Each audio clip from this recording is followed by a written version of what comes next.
En Chile queremos seguir analizando el cambio de gabinete, el ajuste ministerial que realizó el presidente Gabriel Boric en el marco del inicio de su segundo año de gobierno. Por eso ya nos acompaña en el estudio Ignacio Imas, gerente de Imaginación de Asuntos Públicos. ¿Cómo estás, Ignacio? Bien, ¿y tú qué tal, José? Buenos días. Buen día, Ignacio. Muchas gracias por estar acá en el estudio de CNN Chile. ¿Qué lectura haces de este cambio de gabinete? A mi juicio, cada gobierno hace un cambio de gabinete buscando un porqué y un para qué. Sin duda, el presidente Boric lo que hizo en esta oportunidad fue mejorar la gestión o buscar mejorar la gestión por un lado, y en segundo lugar también lo que trató o intentó hacer, y ojalá sí también lo pueda cumplir, el ponerle un término a este diseño original de gobierno. En ese sentido, y lo estábamos conversando fuera de micrófono, Ignacio, ponerle un término a este diseño original ¿implica necesariamente la moderación del programa de gobierno o eso ya se ha ido moderando? A mi juicio eso se ha ido moderando. El programa de la primera vuelta y el de la segunda vuelta tuvo una moderación, sin lugar a dudas. También pasó con el candidato Kast. A mi juicio lo que tiene que ocurrir ahora es una moderación a nivel discursivo y a nivel de comportamiento. Y yo creo que los nombres a nivel ministerial van a lograr eso. Y en ese sentido, ¿tú crees que la llegada, por ejemplo, de figuras como Jaime Aguirre o lo que pasa en Cancillería o la llegada también de Jessica López al Ministerio de Obras Públicas contribuyen precisamente en ese objetivo, pensando en la trayectoria que tienen y en la capacidad que tal vez pudiesen tener para convocar o para generar consensos, acuerdos políticos? Estos nombres, al final, son nombres ya conocidos dentro de los actores cercanos a cada ministerio. E incluso son actores que son conocidos por la ciudadanía. Por tanto, es más sencillo y es algo que se criticó bastante al gabinete anterior, a algunos ministros en particular, el desconocimiento público. O sea, en 11 meses hay ministros o ministras, o exministros y exministras que no lograron superar el 20% de conocimiento.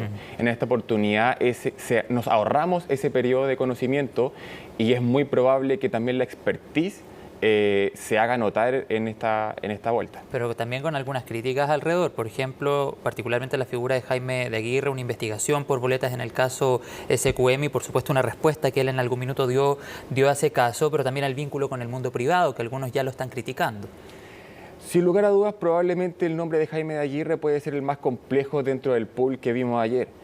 Pero es una persona que es destacada en su rubro, tiene un pasado concertacionista que por tanto hay que destacarlo. Y con simbolismo también. Sin lugar a dudas, tal cual conversamos en comerciales, cuando en realidad él fue paradigmático en el tema de la película No, fue altamente publicitado, y en realidad que esa misma persona que estuvo ligada a la campaña del No, también hoy día vaya a conmemorar los 50 años del golpe, es súper simbólico. Y en ese sentido también, o en ese minuto más bien, haciendo un poco de historia, esa canción, ese jingle, esa campaña congregó, unió fuerzas políticas, que es algo que hoy día el gobierno necesita con creces. Sin lugar a dudas, yo creo que todo lo que hizo en esta pasada Gabriel Boric busca también aquello, al final del día busca limar asperezas que durante meses venimos acarreando. Yo creo que es el principal desafío de ahora en adelante, más allá del tema legislativo, de la reforma tributaria, es el tema de crear una narrativa, crear un comportamiento de unidad dentro de dos coaliciones que durante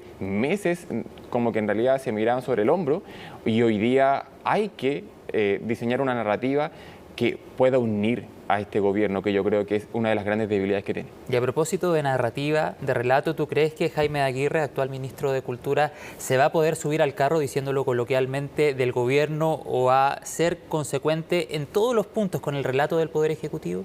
Yo no aminoro ningún ministerio.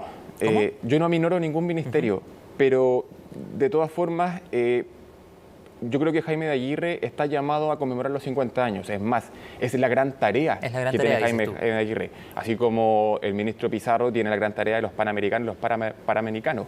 Entonces, a mi juicio, tal vez su expertise le ayude al ministro, al presidente Boric, de armar un relato, y que en realidad tal vez el simbolismo de los 50 años del golpe ayuden también a generar algo, un etos que una a estas dos coaliciones.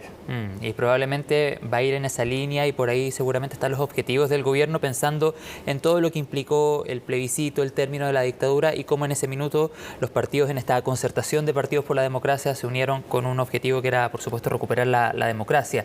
¿Cuál es el impacto del cambio de gabinete de las elecciones del 7 de mayo? Yo creo que el impacto está justamente en lo que hablamos al inicio, en mejorar la gestión. el cambio de 15 subsecretarías dice harto de lo que tiene que ver con el tema de la administración del Estado, del gobierno, mejor dicho. Entonces, al mejorar la gestión, por supuesto, se muestran más cosas y las cosas se agilizan. Probablemente ese es el gran impacto que tenga dentro de esto, y el generar un cambio de gabinete, generar esta renovación de nombres, debe al final del día también darle un aire distinto al gobierno, le va a dar una impronta distinta al gobierno. Y yo creo que también tiene ese objetivo, y por eso nos atrasó el cambio de gabinete hasta el 7 de mayo. Sí, claro, que en algunos minutos también desde el PPD, por ejemplo, de hecho en entrevista con CNN Chile, el secretario general del PPD decía: esperemos al 7 de mayo porque si nos va mal en las elecciones, capaz tenemos que hacer otro cambio de gabinete después de las elecciones. Muy mala estrategia, por cierto, porque habría inmovilizado al gobierno por 2 meses, algo que a cualquier gobierno no le sirve, menos cuando tenemos estos hitos como el rechazo de la reforma tributaria. Sí, claro, que sin duda ha sido un golpe tal vez el más fuerte desde el inicio de la administración del presidente de la República. ¿Cómo viste los cambios en Cancillería? A mi juicio, el gobierno lo que hizo, el presidente mejor dicho, lo que hizo fue pegar un golpe de timón bastante grande. Cancillería venía de sucesivas crisis. Era un hecho que entre la exministro Rejola y el ex subsecretario Humá no se llevaban bien. Uno decía A y el otro decía Z. ¿Para qué decir la crisis del audio con el tema del embajador Bielsa? Broche de oro, una de las últimas crisis. Y de ahí en adelante, lamentablemente, el ex ministro Rejola no logró levantarse. Por tanto, era muy importante generar un golpe, y al final del día lo que hizo el presidente fue sacar a todos e instalar un nuevo ministerio completamente, las nuevas cabezas, que también... Yo creo que ahí uno puede tener cierta visión crítica respecto a que, claro, efectivamente puso una persona de alto tallaje como Alberto Van Klaveren, pero nuevamente tenemos el tema de dejar contento a prueba de dignidad por un lado, socialismo democrático por otro, instalando a 2 subsecretarias de cada una de las coaliciones. ¿Y se ha logrado eso? ¿Dejar contento a ambas coaliciones que sustentan al gobierno? Por cierto, en las subsecretarías hubo un cambio considerable, un aumento importante de socialismo democrático. Eso es un hecho, pero por cierto que en lo general no se ha logrado dejar tranquilo a ambas coaliciones. De lo contrario, no hubiésemos tenido durante largo tiempo en el verano el escuchar a dirigentes de socialismo democrático solicitar más espacio dentro de la subsecretaría.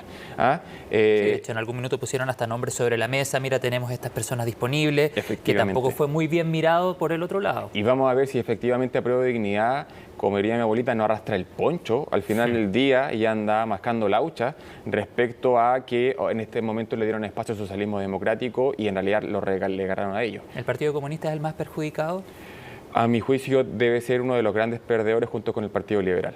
Sin duda. De hecho, sobre todo en las subsecretarías, venía escuchando precisamente que perdieron números importantes y puestos importantes el Partido Comunista y el Partido Liberal. La subsecretaría de la CGGOP, por ejemplo, es un cargo sumamente importante, aunque pareciera de segunda línea, es muy relevante. Sí. Bueno, y el Partido Liberal también, con la salida del ministro de Obras Públicas que militaba en ese partido. Hoy leía los diarios de la mañana y decían que esto terminó a gritos, lo que claramente no habla muy bien cuando por un lado... ¿A gritos entre quién? Entre el presidente del Partido Liberal, Patricio Morales, e incluso entiendo que con el presidente Boric. Al menos eso yo leí hoy día en la prensa. ¿Y esos gritos se habrían producido el día de ayer? Entiendo que el día de ayer. Precisamente por la salida del ministro de Obras Públicas. Por la salida del ministro de Obras Públicas. Lo que yo encuentro muy lamentable, porque justamente el juicio que se tiene por parte del Partido Liberal o de su militancia es que han sido totalmente leales con el gobierno. Pero nadie es totalmente leal cuando se habla fuertemente al presidente de la República. Uno en realidad, si quiere ser totalmente fiel, es más, entiendo que en algún momento se vio en algunos momentos de salirse del gobierno, lo que a mi juicio es un tremendo error. Pero bueno, esperemos de que en realidad sea el momento álgido de un cambio de gabinete y que en realidad... todo este tipo de trapos sucios se laven en la casa y no se expongan. ¿Tú crees que llegan todos los partidos que hoy día están hasta el final del gobierno, hasta 2026? Yo creo que sí. Yo creo que en realidad el gobierno le ha costado tener este pegamento que los lleve en adelante y los una. Y yo creo que de todas formas tal vez el hito más relevante para evaluar esto va a ser lo del 7 de mayo, que dicen los analistas expertos en esa materia. Yo creo que no hay que aventurarse porque el tema de la variable voto obligatorio nos deja mucho hacer proyecciones electorales, pero que si no les va bien al oficialismo, ahí por supuesto que vamos a tener una nueva crisis y espero que en realidad se sepa sobrellevar esa crisis. Bueno, y vamos a ver también lo que pasa más adelante en la discusión parlamentaria con la democracia cristiana, que tengo la impresión, y tal vez lo podemos conversar, que tras la llegada de Alberto Undurraga, el diputado Undurraga, ha ido alineando mucho más a los parlamentarios que quedaron dentro del partido y han podido respaldar iniciativas bien importantes para el gobierno, como de hecho la propia reforma tributaria, porque recordemos que quienes rechazaron son los ex diputados que renunciaron hace algunos meses atrás al partido. Y que por cierto se habla que dice que son moderados y son bisagra, pero al final del día el negarse a debatir de una reforma, por supuesto que no lo hacen moderados, ni lo hace de centro, por cierto. Respecto al tema ¿Te refieres a los que renunciaron a la ADC? Efectivamente, que son de amarillos y demócratas, por otro lado.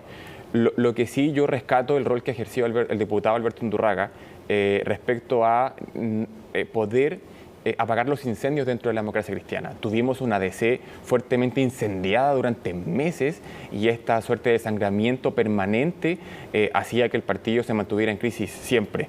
Sin embargo, con la asunción de Undurraga, esto ha cambiado y a mi juicio yo creo que el gran error hoy día de la ADC es no integrar el gobierno.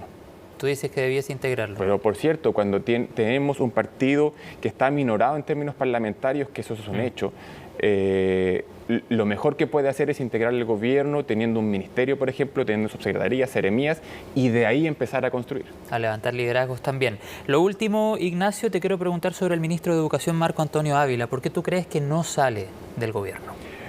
A mi juicio puede ver con dos cosas. El primero, la falta de nombres de apruebo de dignidad, ya que ese era el cupo apruebo de dignidad. Y por otro lado, el tema de equilibrios políticos. Pero tú dices, no hay personas capacitadas o ofrecieron el cargo y nadie quiso. Más bien tiene que ver con lo segundo que con lo primero. Hay personas capacitadas, y en la prensa ha salido. Pero este hecho un poco peculiar de las 7 sillas, 6 sillas, 5 sillas, dejan en claro que aquí había... ¿Esas 2 sillas eran para educación y minería? Yo creo que sí. Y yo creo que, o sea, la ministra de Minería... en un momento también se vio puesta en tela de juicio su permanencia en el primer cambio de gabinete. Sí, y pasó esa valla. Y volvimos al tema del segundo cambio y volvió a pasar esta valla. Pero que esté permanentemente cuestionada, efectivamente hace que una persona no pueda hacer bien su trabajo. Y eso es un hecho. Y respecto al ministro Ávila, yo creo que fue un error del gobierno no haberlo sacado. Porque el costo de mantener al ministro Ávila va a ser mucho más alto que su permanencia. Nadie quiso en apruebo de dignidad ese cargo. A mi juicio no. ¿Y en socialismo democrático no querían perder el cupo desde el otro lado? Es parte del tema del cuoteo político, claro, que es muy legítimo, por cierto, en cualquier gobierno democrático. Bueno, te quiero agradecer, Ignacio, por la conversación, el análisis, por haber venido al estudio en este fin de semana para seguir profundizando en este tema que genera un montón de reacciones, que genera consecuencias y que vamos a estar muy pendientes pensando en las elecciones del 7 de mayo, en los proyectos emblemáticos que tiene el gobierno en el Congreso. Hay mucho que analizar, así es que te invitamos en una próxima oportunidad. Yo feliz de venir, muchas gracias, José. Ya, pues que tengas buen día. Chao, Ignacio.